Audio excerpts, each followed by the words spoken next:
Hello, I'm Katrina Heuvel, editor of The Nation. In his refreshing appearance at the White House Correspondents' Dinner in 2006, comedian Stephen Colbert showed a parody video in which he, quote, auditioned for the position of press secretary.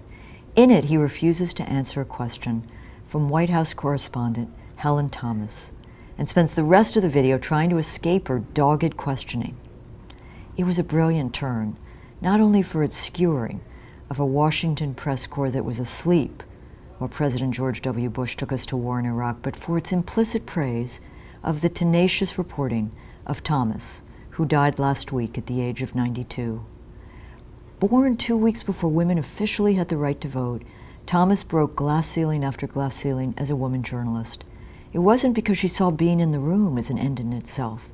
Rather, she understood that she needed to have access to power in order to question that power.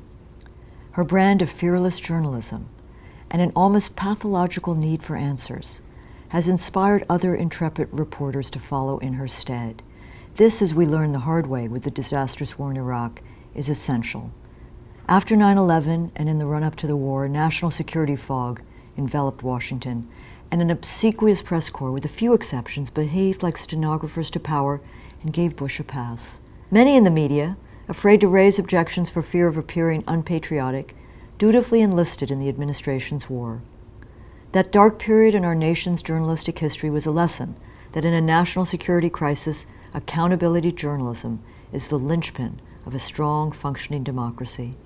Today, too much of the same mainstream media that swallowed the Bush-Cheney talking points continue their unhealthy deference to the powerful, most recently by attacking Glenn Greenwald, whose crime was to report leaks of classified material.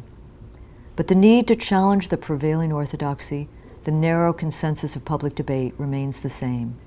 President Obama may have accomplished his stated mission of withdrawing our troops from Iraq.